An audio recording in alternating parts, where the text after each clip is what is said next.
नमस्कार नमस्कार, जनमत देख रहे हैं आप। आपके साथ मैं हूं लावनी विनीत। जनमत यानी वो मंच जहां पर हम बात करते हैं उन खबरों की जो सीधे आपसे सरोकार रखती है, जो सीधे देश से सरोकार रखती है। तो देश और आपसे सरोकार रखने वाले उन खबरों का सीधा हिस्सा भी आप बन सकते हैं, क्योंकि उन खबरों से जुड़ा हुआ प्रश्न हम आपसे सोशल मीडिया एक्स पर पूछते हैं और उसका जवाब यानी उत्तर देने के लिए आपके सामने लेकर आते हैं आपका ही मंच जनमत। तो सबसे पहले जनमत की शुरुआत करते हुए आइए आपको दिखा देते हैं उन खबरों का टीजर, यानी वो खबरें जिनसे आपको बाखबर होने की जरूरत है। तो आइए जरा स्क्रीन पर जल्दी से ले आइए, देखिए आ गई है वो खबरें जिनसे आपको बाखबर होने की जरूरत है। सबसे पहले बांग्लादेश जो इस्लामिक आतंक की जद में आ चुका है, यहां पर अल्पसंख्यक हिंदुओं के साथ जो कुछ भी हो रहा है वो दुनिया में चर्चा का विषय बना हुआ है। एक के बाद एक, पहले इस्कॉन मंदिर और अब काली मंदिर को निशाना बनाया गया है। हिंदू आस्था यहां पर बार बार कटघरे में आ रही है, केंद्र बिंदु में है, क्योंकि यहां पर हिंदू आस्था पर हमला हो रहा है। सबसे प्राचीन काली मंदिर पर बांग्लादेश में कैसे और क्यों और किसने किया यह हमला, विस्तार से बताएंगे आपको। इसके साथ ही साथ जरा अगली खबर की तरफ चलते हैं। अब ये जो चेहरा आप देख रहे हैं ये बेहद खास चेहरा है, क्योंकि आर्टिफिशियल इंटेलिजेंस के दौर में जब हम नाम लेते हैं चंद गिने चुने नाम, तो उसमें सुचीर बालाजी का नाम आता है। लेकिन सुचीर बालाजी जो अब इस दुनिया में नहीं है, उन्होंने आत्महत्या की, यह हत्या, यह एक बड़ा सवाल बना हुआ है।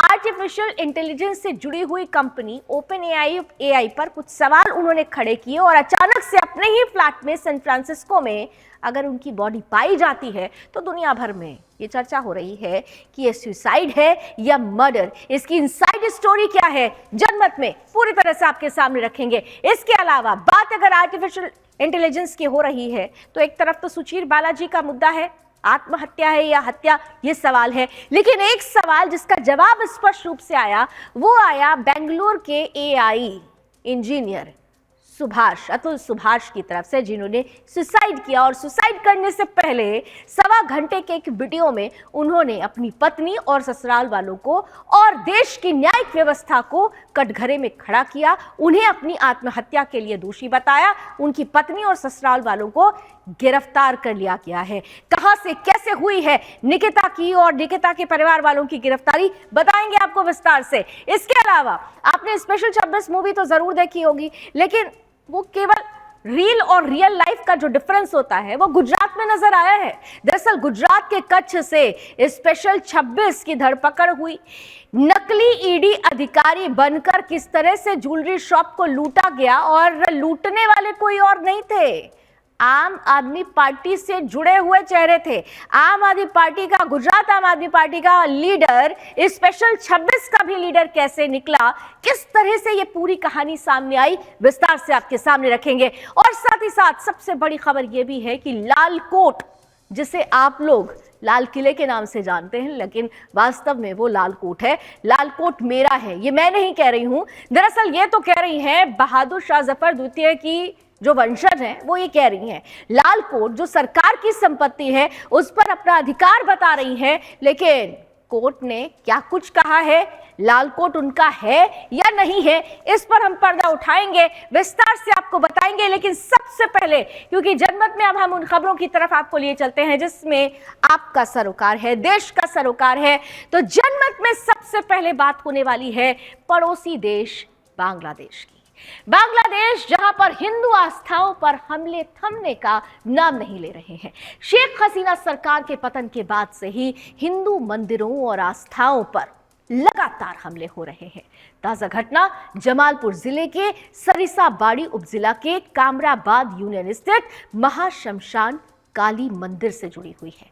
यह शुक्रवार 13 दिसंबर 2024 को कुछ अराजक तत्वों ने मंदिर को निशाना बनाया।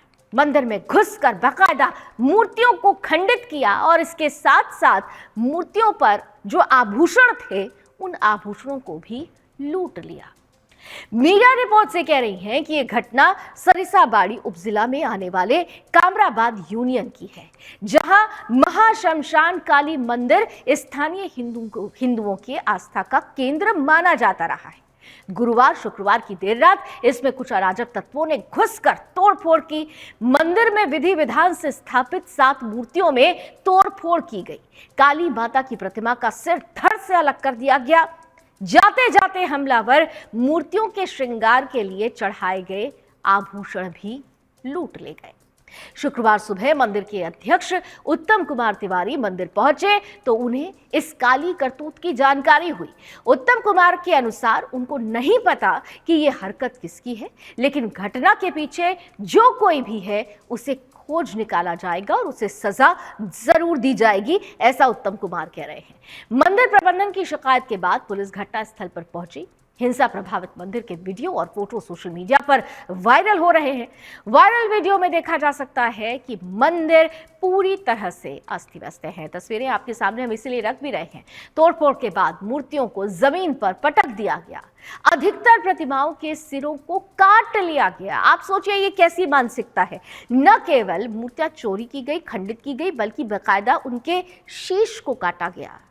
सर तन से जुदा जोड़ सकते हैं आप इस कहानी को, इस लिंक को। और यहाँ पर हिंदुओं के आराध्यों को ही उनके शीश को, उनके सिरों को तन से जुदा किया गया है। कईयों के हाथों और पैरों को भी शरीर से अलग कर दिया गया। ये मानसिकता देखने को मिली है बांग्लादेश में। काली मंदिर बेहद प्राचीन मंदिर। हिंदू समुदाय इस घटना को लेकर बेहद आक्रोशित है, लेकिन अभी तक हमलावरों का कोई सुराग नहीं मिल पाया है।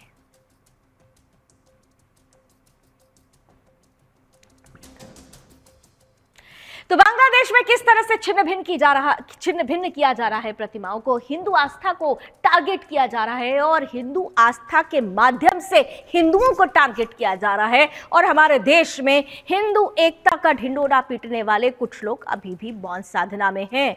अभी नहीं जागे तो स्थिति और बदतर हो जाएगी, इसलिए जागने की जरूरत है।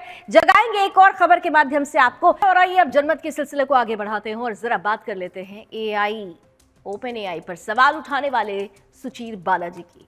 वो सुचीर बालाजी जो artificial intelligence company open AI पर सवाल जिन्होंने महत्वपूर्ण उठाया, जिन्होंने एआई की कार्य करने की प्रणाली को सवालों में लाकर खड़ा किया। दरअसल ओपन एआई पर सवाल उठाने वाले सुचीर बालाजी को उनके ही फ्लैट में मृत पाया गया। सैन फ्रांसिस्को पुलिस को उनका शव 26 नवंबर को उनके फ्लैट में ही मिला। विदेशी रिपोर्ट्स में पुलिस के हवाले से ये माना जा रहा है कि ये आत्महत्या है, सुसाइड है, लेकिन कुछ लोग इस मौत के मामले में गड़बड़ी होने के संकेत दे रहे हैं। पुलिस का ये कहना है कि उन्हें किसी भी गड़बड़ी के कोई संकेत नहीं मिले हैं। मौत से पहले सुचीर बालाजी को उनके दोस्तों से भी किसी भी तरीके की बातचीत के जरिए वो अपने दोस्तों से नहीं जुड़े हुए थे, कोई बातचीत नहीं होती थी और ऐसे में उनके करीबी उनकी सेहत को लेकर चिंतित हुए और उन्होंने पुलिस को इस संबंध में जानकारी भी दी। सैन फ्रांसिस्को पुलिस ने अपनी जांच की तो 26 नवंबर को दोपहर के 1 बजे फ्लैट में सुचीर का शव मिला। इसके बाद उनका मेडिकल परीक्षण करवाया गया, जिसकी रिपोर्ट सामने आई कि कोई गड़बड़ी के संकेत नहीं मिले हैं। दरअसल सुचीर बालाजी ने लगभग 3 महीने पहले चैट जीपीटी को बनाने वाली ओपन एआई पर खुलेआम सवाल खड़े किए थे। उनका कहना था कि ओपन एआई ने सार्वजनिक रूप से कॉपीराइट कानून का उल्लंघन किया है। इसके अलावा कथित तौर पर उनके पास ऐसी जानकारी थी जो ओपन एआई के खिलाफ मुकदमे में अहम भूमिका निभाने वाली थी। इसी वर्ष 23 अक्टूबर को सुचीर ने कहा था कि ओपन एआई चैट जीपीटी को ट्रेंड करने के लिए उनके डेटा को चुराकर व्यवसायों और उद्यमियों को नुकसान पहुंचा रहा है। उन्होंने कहा था कि अगर आप मेरी बात पर विश्वास करते हैं तो आपको बस कंपनी छोड़ देनी चाहिए। ये पूरे इंटरनेट पारिस्थितिकी तंत्र के लिए एक अच्छा मॉडल नहीं है। एक साक्षात्कार के दौरान यानी एक इंटरव्यू के दौरान भी सुचीर ने यह खुलासा किया था कि उन्हें शुरू में लगा था कि एआई समाज को, सोसाइटी को लाभ पहुंचा सकता है, जिसमें बीमारियों को ठीक करने और बुढ़ापे को रोकने की क्षमता भी शामिल है। हालांकि ओपन एआई में शोधकर्ता के तौर पर शामिल होने के ठीक 2 साल के बाद यानी 2022 में एआई के बारे में उनके विचार बदलने लगे। उन्होंने चैट जीपीटी द्वारा इंटरनेट से डेटा इकट्ठा करने की अपने काम के बारे में चिंता व्यक्त की, जिसमें प्रोग्राम को प्रशिक्षित करने के लिए लगभग पूरे इंटरनेट से टेक्स्ट का विश्लेषण किया जा रहा था। उनके इन्हीं आरोपों ने एआई के विकास से जुड़ी नैतिक और कानूनी मुद्दों पर बहस तेज कर दी, जिसके बाद अब अचानक उनकी मौत पर ही सवाल खड़े हो रहे हैं। तो ओपन एआई पर सवाल जिन्होंने उठाया, आज उनकी मौत खुद सवालों के घेरे में है। सुचीर बालाजी का शव मिलता है उनके ही फ्लैट में सैन फ्रांसिस्को में। पुलिस ये कह रही है कि कुछ भी गड़बड़ी के संकेत नहीं है, लेकिन लोग ये कह रहे हैं कि गड़बड़ी हुई है क्योंकि सुचीर बालाजी ने ऐसी व्यवस्था पर सवाल उठाया है जो एआई से जुड़ी हुई है, और ऐसे में इस मौत की और गहनता से जांच होनी चाहिए। अब जांच एक और है, सुचीर बालाजी की मौत की तो जांच होनी चाहिए, लेकिन दूसरी तरफ एक जांच जब आगे बढ़ी है तो उसमें अब गिरफ्तारियां भी हो गई है। एआई इंजीनियर अतुल सुभाष की मौत में बड़ी गिरफ्तारियां हुई हैं। वो गिरफ्तारियां किसकी हुई है, कैसे हुई है, ये सब कुछ बताएंगे। एक तो ओपन एआई पर सवाल उठाने वाले सुचीर बालाजी की मृत्यु होती है, मौत है, हत्या है, आत्महत्या है, इसकी गुत्थी अभी सुलझ रही है, जांच होनी चाहिए। लेकिन दूसरी तरफ AI engineer Atul Subhash suicide मामले में बड़ी कार्रवाई शुरू हो चुकी है, और बड़ी कार्रवाई के रूप में बेंगलुरु में एआई इंजीनियर रहे अतुल सुभाष की आत्महत्या के मामले में बेंगलुरु पुलिस ने उनकी पत्नी निकिता सिंघानिया को गिरफ्तार किया है, जिनको अतुल सुभाष ने अपने 1-1.25 घंटे के वीडियो और 24 पन्नों की जो उन्होंने चिट्ठी लिखी थी उसमें मुख्य किरदार बताया था, आत्महत्या के लिए जिम्मेदार करार दिया था निकिता सिंघानिया। उनकी गिरफ्तारी हुई है। निकिता सिंघानिया की गिरफ्तारी शनिवार को गुरुग्राम के सेक्टर 57 स्थित ब्लॉसम स्टेज बीजी से हुई। बेंगलुरु पुलिस ने इस मामले की जानकारी रविवार को गुरुग्राम पुलिस को साझा की थी। बताया जा रहा है कि Nikita Singhania Accenture India company में बतौर सीनियर एआई इंजीनियरिंग कंसल्टेंट के पद पर नौकरी करती हैं। ये कंपनी मुख्य रूप से आईटी कंसल्टिंग, टेक्नोलॉजी सर्विसेज और बिजनेस ऑपरेशंस में विशेषज्ञता रखती है। एक्सेंचर का भारत में मुख्यालय बेंगलुरु में ही है और गुरुग्राम के डीएलएफ साइबर सिटी में भी इसका ऑफिस है। इसी ऑफिस में निकिता कई सालों से काम कर रही थी। ये यहाँ सेक्टर 57 स्थित ब्लॉसम पीजी में रहती थी। आपको यहां पर बताते चले कि अतुल सुभाष ने 9 दिसंबर को बेंगलुरु में अपने घर में लगे पंखे से लटककर सुसाइड कर लिया था, आत्महत्या कर लिया था। उन्होंने आत्महत्या के वक्त जो टी शर्ट पहनी हुई थी उस पर जस्टिस इज ड्यू लिखा हुआ था। इससे पहले 1.5 घंटे का वीडियो और 24 पन्नों की चिट्ठी में अतुल ने आत्महत्या के लिए पत्नी, ससुराल वालों और न्यायिक व्यवस्था को जिम्मेदार ठहराया था, जिसके बाद मामले में पुलिस ने बड़ी कार्रवाई की। पुलिस ने रविवार को बताया कि अतुल सुभाष की पत्नी निकिता सिंघानिया को हरियाणा के गुरुग्राम से गिरफ्तार किया गया है। इसके साथ ही साथ निकिता की मां निशा सिंघानिया और भाई अनुराग सिंघानिया को उत्तर प्रदेश के प्रयागराज से गिरफ्तार किया गया।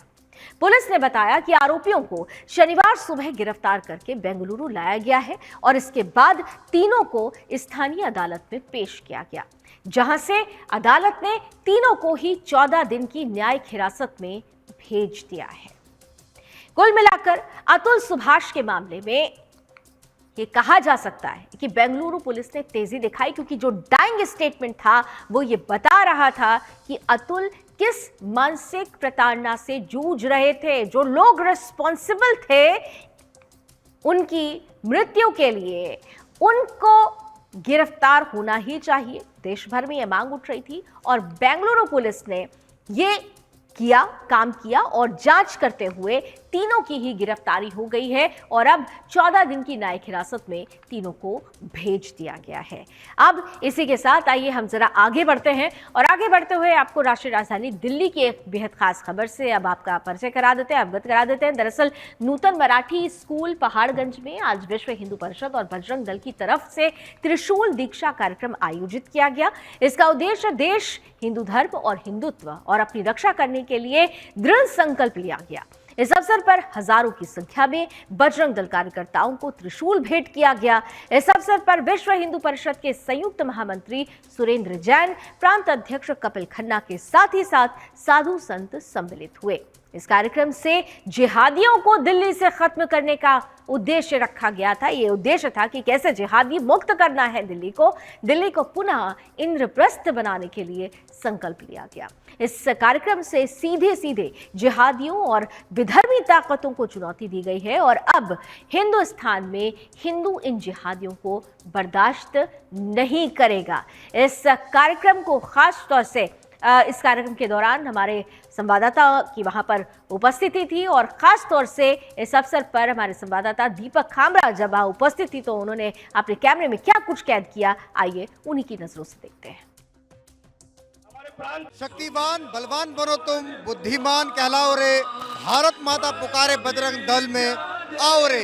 एक ऐसे ही आज उद्घोष के साथ दिल्ली के नूतन मराठी स्कूल में जो कि पहाड़गंज में स्थित है, यहाँ पर आज बजरंग दल और विश्व हिंदू परिषद द्वारा त्रिशूल दीक्षा समारोह कार्यक्रम का आयोजन किया जा रहा है, जिसमें आपको दिखाना चाहूँगा कि विश्व हिंदू परिषद बजरंग दल के तमाम बड़े अधिकारी मौजूद हैं।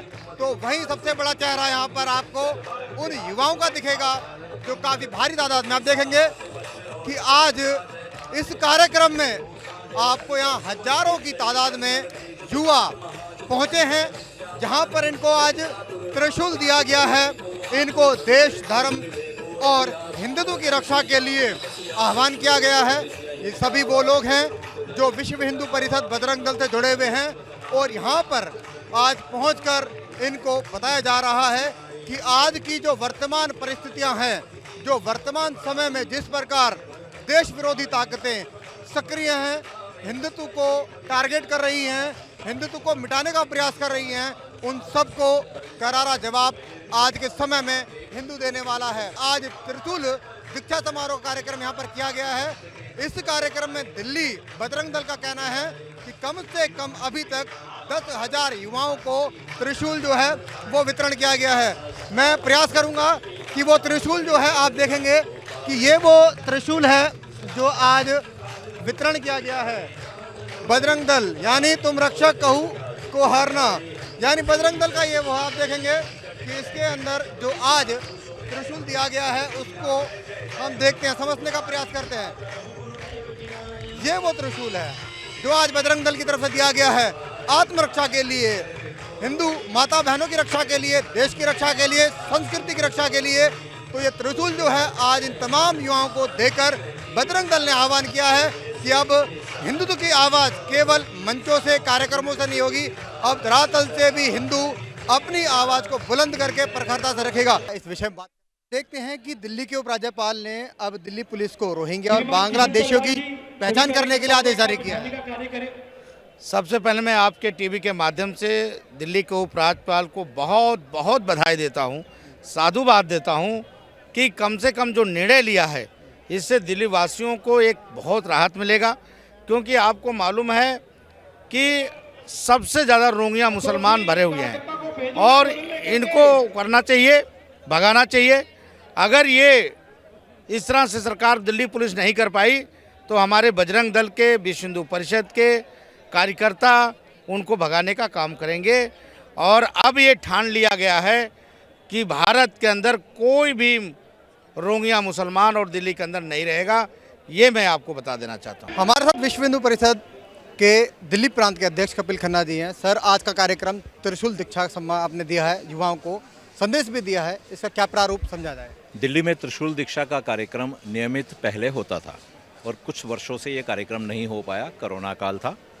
अब फिर से इसको हम पूर्णतः दीक्षित करके बजरंगियों को बजरंग दल के अंदर प्रवेश देंगे, ऐसा निर्णय लिया गया है। आज सब बजरंगी इकट्ठे हुए, इस जिले के बजरंगियों ने त्रिशूल दीक्षा ग्रहण की, संकल्प लिया कि हम हिंदुओं को दिल्ली में सेवा, सुरक्षा और संस्कार, अपने तीनों कार्य को पूर्ण करने का कार्य करेंगे। हमने संकल्प लिया कि हम विधर्मियों के कुचक्रों को दिल्ली में समाप्त करेंगे। हमने संकल्प लिया कि दिल्ली में विधर्मियों द्वारा फैलाए जा रहे लव जिहाद, लैंड जिहाद, इन सब कुकर्मों को समाप्त करेंगे। दिल्ली के बजरंग दल ने अपने इस कार्य को इसके साथ में गोरक्षा के पुनीत कार्य को जोड़ते हुए उसको पूर्ण करने का संकल्प लिया। सहयोगी ऋतिक के साथ मैं दीपक खामरा, सुदर्शन न्यूज, दिल्ली।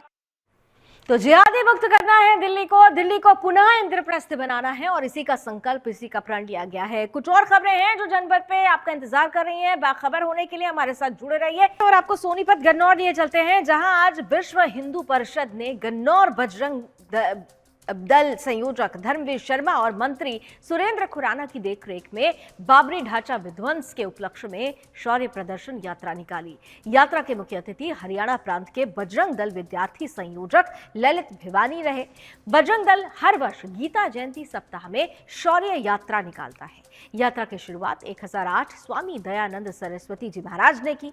स्वामी जी ने भारत सरकार से निवेदन किया कि वो बांग्लादेश सरकार को सख्त संदेश दे। उन्होंने कहा कि सरकार समय रहते मथुरा और काशी में मंदिर का भव्य निर्माण करवाए, अन्यथा जिस प्रकार बाबरी ढांचे को साफ किया गया था, ठीक उसी प्रकार बजरंग दल मथुरा में भी कार सेवा करेगा।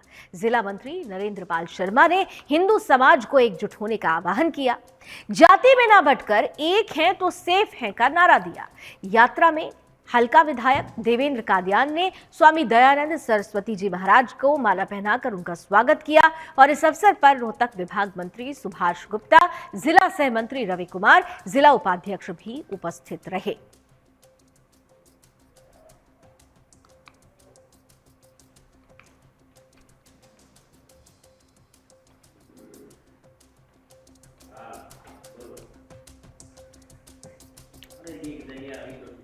तो विश्व हिंदू परिषद की इस यात्रा को तो आपने देख लिया और अब आइए जरा पड़ोसी राष्ट्र बांग्लादेश की बात कर रहे हैं। बांग्लादेश में जहां पर लगातार हिंदुओं और हिंदू आस्था को टारगेट किया जा रहा है, लेकिन पश्चिम बंगाल की स्थिति थोड़ी अलग है। पश्चिम बंगाल की हम बात कर रहे हैं, वो हमारे देश में आता है, भारत में आता है। पश्चिम बंगाल की धर्म नगरी सिलीगुड़ी के इतिहास में ये पहली बार है कि पारंपरिक हिंदू परंपरा जागृत हुई है। सिलीगुड़ी में आज यानी रविवार को लाखों लोगों ने एक स्वर में गीता पाठ किया। सनातन संस्कृति संसद के तत्वाधान में यह भव्य धार्मिक समारोह पूर्णिमा तिथि के अवसर पर यानी 15 दिसंबर आज के दिन सिलीगुड़ी के कावाखाली मैदान में आयोजित किया गया, जिसमें लाखों लोग एक साथ एक स्वर से गीता का पाठ करते हुए नजर आए। इस अवसर पर गीता मनीषी स्वामी ज्ञानानंद जी महाराज ने कहा कि आज माघ शीर्ष मास की पूर्णिमा पश्चिम बंगाल के लिए एक ऐतिहासिक अवसर लेकर आई है।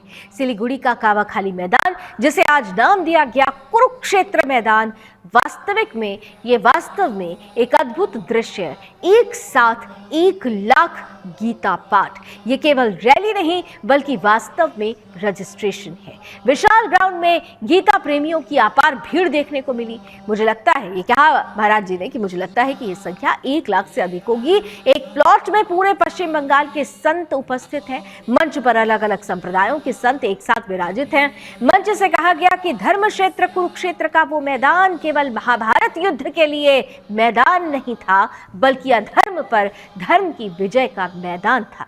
कुरुक्षेत्र में एक पक्ष में धर्म था और दूसरे पक्ष में अधर्म था। भगवान धर्म के पक्ष में रहते हैं और अंततः धर्म की ही विजय हुई। दुर्योधन का समाप्त हुआ और इसके आगे उन्होंने कहा कि उस समय कुरुक्षेत्र मैदान में एक ऐसा अवसर आया कि महावीर अर्जुन लड़खड़ा गए, घबरा गए और उस समय भगवान श्री कृष्ण ने गीता का उपदेश देकर कर्तव्य पथ के लिए अर्जुन को प्रबोधित किया, चेताया, जगाया। लेकिन आज ये विराट अद्भुत भाव जो है, एक साथ 1 लाख गीता पाठ, ये पुनः मात्र औपचारिकता के लिए नहीं है, ये उस उद्बोधन के लिए भी है जिसमें फिर से ये समय की मांग है कि हम जागें। फिर से समय है कि हम स्वयं को अर्जुन माने और आज भी कहीं ना कहीं अधर्म हमारे सामने खड़ा है। आज भी असुरी वृत्तियां बढ़ती हुई दिखाई दे रही हैं जो कहीं ना कहीं सनातन को निगलना चाहती हैं। आज फिर से आवश्यकता है सनातन स्वाभिमान जागे, सनातन अस्मिता जागे।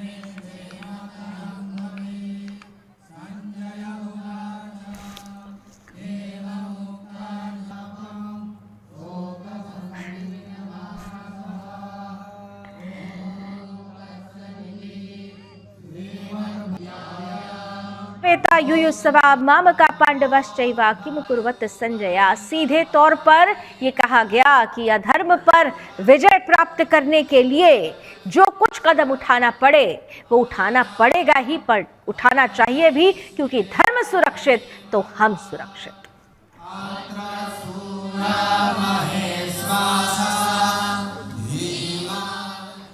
एक तरफ धर्म को सुरक्षित करने का आह्वान हो रहा है तो दूसरी तरफ वर्ल्ड हिंदू इकोनॉमिक फोरम 2024 को संबोधित करते हुए उत्तर प्रदेश के मुख्यमंत्री योगी आदित्यनाथ ने कांग्रेस पर दोहरे मापदंड अपनाने का भी आरोप लगाया है। विपक्ष पर निशाना साधते हुए उन्होंने कहा कि जो कोई भी सच बोलता है ये लोग उस पर ही महाअभियोग प्रस्ताव के साथ दबाव डालकर उसका मुंह बंद करने की कोशिश करते हैं और फिर भी वो संविधान की बात करते हैं, उसकी दुहाई देते हैं।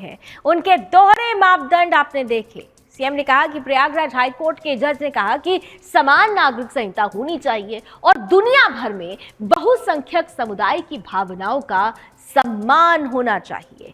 योगी ने सवाल किया कि अगर कोई शख्स इन विचारों को व्यक्त करता है तो उसका क्या अपराध है। उन्होंने कहा कि क्या देश में समान नागरिक संहिता नहीं होनी चाहिए। यूसीसी का समर्थन उन्होंने सीधे तौर पर किया। मुख्यमंत्री ने कहा कि दुनिया भर में व्यवस्था उसी के अनुसार चलती है जो बहुसंख्यक समुदाय कहता है और भारत कह रहा है कि बहुसंख्यक और अल्पसंख्यक समुदाय के बीच भेदभाव समाप्त होना चाहिए। योगी आदित्यनाथ ने कहा कि वो यानी कांग्रेस के लिए कह रहे थे कि वो दबाव बनाएंगे क्योंकि संविधान का गला घोंटकर देश की व्यवस्था को नियंत्रित करना उनकी पुरानी आदत है। ये लोग संविधान का गला घोंटने वाले लोग हैं। इन लोगों को एक्सपोज करने की जरूरत है।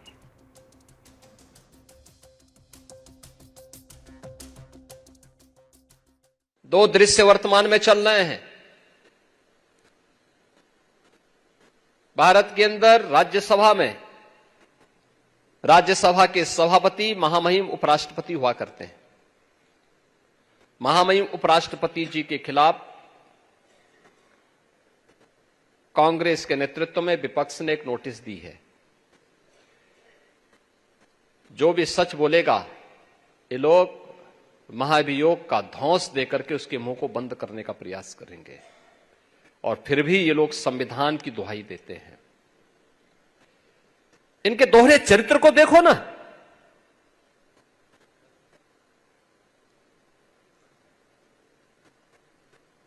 इलाहाबाद उच्च न्यायालय के एक माननीय न्यायमूर्ति ने एक बात कही। उन्होंने कहा समान नागरिक संहिता तो होनी चाहिए और दुनिया के अंदर तो बहुसंख्यक समाज की भावनाओं का सम्मान हर हाल में होती है। अगर दुनिया में होती है तो भारत में अगर बहुसंख्यक समाज के हितों की चर्चा कोई कर ले, उस सच्चाई को कोई बोलता है, कौन सा अपराध हो गया। आपने देखा होगा इन लोगों ने राज्यसभा में माननीय न्यायमूर्ति के खिलाफ भी महाभियोग की नोटिस दी है। ये है और ये अपने को लोकतांत्रिक कहते हैं, ये अपने को लोकतंत्रवादी कहते हैं। संविधान की पुस्तक साथ में लेकर के चलते हैं। तनिक भी शर्म नहीं है इन लोगों को। ये संविधान का गला घोंटने वाले लोग हैं। यानी समान नागरिक कानून देश के अंदर नहीं होना चाहिए क्या। दुनिया के अंदर बहुसंख्यक समाज जो कहता है व्यवस्था वैसे संचालित होती है और भारत तो कह रहा है कि साहब भारत के अंदर अल्पसंख्यक और बहुसंख्यक का भेद समाप्त होना चाहिए, सब लोगों पर एक समान कानून लागू होना चाहिए। उल्टा हो रहा है। बहुसंख्यक समाज कह रहा है कि साहब बहुसंख्यक अल्पसंख्यक का भेद समाप्त होना चाहिए, लेकिन ये लोग धौंस देंगे क्योंकि पुरानी आदत है संविधान का गला घोंट करके देश की व्यवस्था को संचालित करने की। जबरन अपने दम पर ये लोग चलाना चाहते हैं। देश तमाशा देख रहा है। इन सबको एक्सपोज किए जाने की आवश्यकता है। जो भारत की विरासत को कोसते हैं, एक सच को दबाने का प्रयास करते हैं अपनी आवाज से, अपनी दबंगई से। तो कुल मिलाकर आकर देखिए कि योगी आदित्यनाथ स्पष्ट रूप से कह रहे हैं कि बहुसंख्यकों के साथ भेदभाव किया गया। बहुसंख्यक हिंदुस्तान में ही हिंदुओं के साथ किस तरीके से दोयम दर्जे का व्यवहार किया जाता है, ये कई परिस्थितियों में देखने को मिला है। कांग्रेस यही करती आई है, लेकिन अब वक्त बदल चुका है, वक्त बदलने की जरूरत भी है। चलिए, वक्त बदलेगा, इसे उम्मीद के साथ जनमत में आज बस इतना ही। लेकिन देश और दुनिया की तमाम खबरों के लिए आप जुड़े रहिए सुदर्शन न्यूज के साथ। जय हिंद।